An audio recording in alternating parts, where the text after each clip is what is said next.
السلام علیکم ورحمۃ اللہ وبرکاتہ۔ کیسے ہیں آپ سب؟ امید کرتا ہوں کہ انشاءاللہ اللہ کے فضل و کرم سے خیر و عافیت کے ساتھ ہوں گے۔ آج میں حاضر ہوں آپ کے سامنے سورہ آل عمران پارہ 3 جزء 3 آیت 50 اور 51، یعنی 50 اور 51۔ اس کے اندر نکلنے والے تجوید و قواعد اور اصول و ضوابط کو بتلانے کی کوشش کریں گے۔ اور اگر آپ میرے یوٹیوب چینل پہ نئے ہیں تو پلیز میرے یوٹیوب چینل کو سبسکرائب کریں اور بیل آئیکن کی گھنٹی جو اس کو پریس کر دیں تاکہ میری آنے والی دوسری ویڈیوز کا نوٹیفیکیشن آپ کو سب سے پہلے مل جائے۔ چلیں قرآن کے پیج پہ چلتے ہیں۔ اعوذ باللہ من الشیطان الرجیم، بسم اللہ الرحمن الرحیم،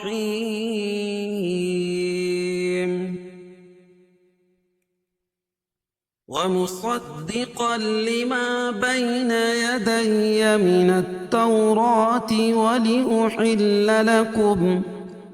وَلِأُحِلَّ لَكُمْ بَعْضَ الَّذِي حُرِّمَ عَلَيْكُمْ وَجِئْتُكُمْ بِآيَةٍ مِّن رَّبِّكُمْ فَاتَّقُوا اللَّهَ وَأَطِيعُونِ إِنَّ اللَّهَ رَبِّي وَرَبُّكُمْ فَاعْبُدُوهُ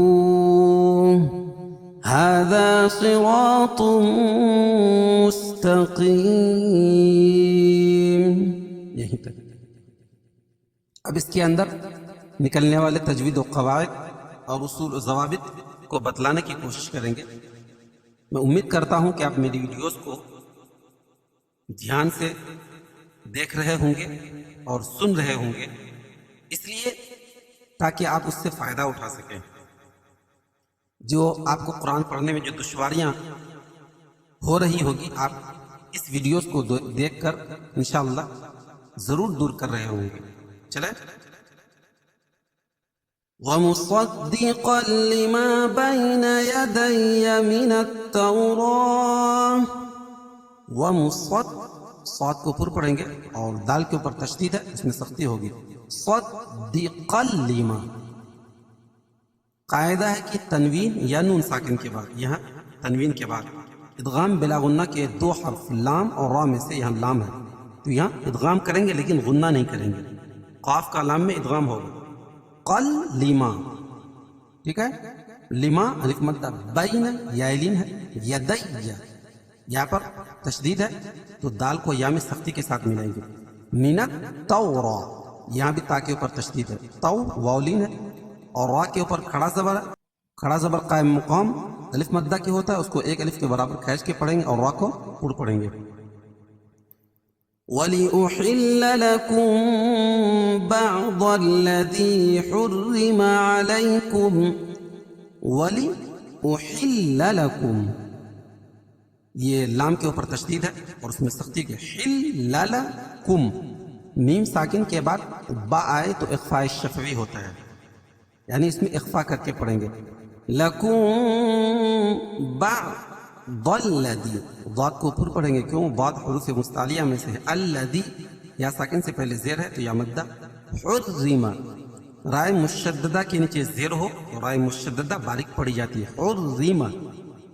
عَلَيْ یالین کم، عَلَيْكُمْ وَجِئْتُكُمْ بِآيَةٍ مِّن رَّبِّكُمْ، علیکم وجئتکم میں نے پڑھا، کیوں؟ اس لیے کہ قاعدہ ہے کہ میم ساکن کے بعد میم اور با کے علاوہ، یعنی میم اور با نہ ہو اس کے علاوہ کوئی اور حرف آئے تو وہاں اظہار شفوی کہلائے گا، اس میں ظاہر کر کے پڑھیں۔ علیکم وجئتکم، بتایا تھا کہ حمزہ کی 4 شکل ہے اور حمزہ یہاں اپنی شکل میں ہے تو یہاں جھٹکا دیں گے۔ وجئتکم، اور میم ساکن کے بعد با آئے تو اخفاء شفوی ہوتا ہے، یعنی اس میں ناک میں آواز کو لے جائیں گے۔ کم بآ، بآ کڑا زبر قائم مقام الف مدہ کے اور تنوین کے بعد یہ تا کے نیچے جو زیر کی تنوین ہے، تنوین کے بعد ادغام مع غنہ کے 4 حرفوں میں سے میم ہے، تو یہاں غنہ کر کے پڑھیں گے. بِآیَةٍ من ربکم، اور من ربکم میں ادغام ہوگا لیکن ادغام بلا غنہ، یعنی اس میں غنہ نہیں کریں گے، یعنی نون کا را میں ادغام ہو رہا ہے، اور یہ را جو ہے ادغام بلا غنہ کے 2 حرفوں میں سے ہے. من ربکم، اور رائے مشددہ کے اوپر زبر یا پیش ہو تو را پور پڑھی جاتی ہے. فاتقوا اللہ واطیعون، فاتقوا اللہ لکھا ہے لیکن یہ الف جو ہے نہیں پڑھی جائے گی، فا کو تا میں ملائیں گے. اللہ، اللہ کے لام سے پہلے زبر یا پیش ہو اللہ کا لام پور پڑھا جاتا ہے. اطیع یا ساکن سے پہلے تا کے نیچے زیر ہے تو یا مدہ عون واو مدہ، اور اس کے بعد ہم وقفہ کر رہے ہیں تو یا مد عارض وقفی ہوگا، اس میں طول توسط قصر تینوں جائز ہے. قاعدہ یوں ہے کہ حروف مدہ کے بعد اگر سکون عارضی ہو، یعنی عارضی طور پر رک رہے ہوں، وقفہ کر رہے ہوں، تو وہاں مد عارض وقفی ہوتا ہے.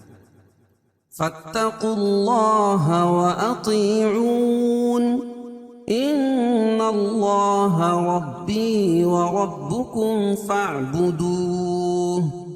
ان نون مشدد اس میں غنہ ہوگا، اور اللہ کے لام سے پہلے زبر یا پیش ہو تو اللہ کا لام پور پڑھا جاتا ہے. ان اللہ ربی، را کے اوپر زبر یا پیش ہو تو را پور پڑھی جاتی ہے. بی یا مدہ یا ساکن سے پہلے باقی نیچے زیر ہے. وربکم، یہاں بھی را کے اوپر زبر ہے، اور میم ساکن کے بعد میم اور با کے علاوہ کوئی اور حرف ہے تو اظہار شفوی ہوگا.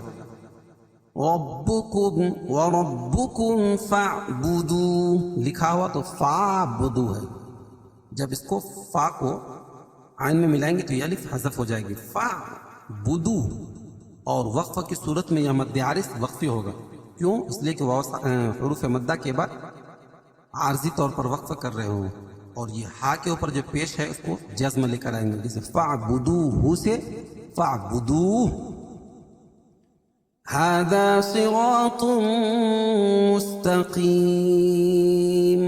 ہذا کھڑا زبر قائم مقام الف مدہ کے، اور الف مدہ ذال کے اوپر، الف سے پہلے ذال کے اوپر زبر ہے تو الف مدہ ہوگا. ہذا صراط، صاد کو پور پڑھیں گے، را بھی پور پڑھی جائے گی. کیوں؟ را کے اوپر زبر ہے اور الف سے پہلے زبر ہے تو الف مدہ ہوگا. صراط مستقیم، اور تنوین کے بعد ادغام مع غنہ کے 4 حرفوں میں سے میم ہے تو یہاں غنہ کر کے پڑھیں گے. تم مستقیم، قاف کو پور پڑھیں گے، اور وقف کی صورت میں یہ مد عارض وقفی ہوگا، اس میں طول توسط قصر تینوں جائز ہے. چلے ایک مرتبہ اس کو متن پڑھتے ہیں. وَمُصَدِّقًا لِمَا بَيْنَ يَدَيَّ مِنَ التَّوْرَاةِ وَلِأُحِلَّ لَكُمْ بَعْضَ الَّذِي حُرِّمَ عَلَيْكُمْ وَجِئْتُكُمْ بِآيَةٍ مِّن رَّبِّكُمْ فَاتَّقُوا اللَّهَ وَأَطِيعُونِ إِنَّ اللَّهَ رَبِّي وَرَبُّكُمْ فَاعْبُدُوهُ هَذَا صِرَاطٌ مُسْتَقِيمٌ.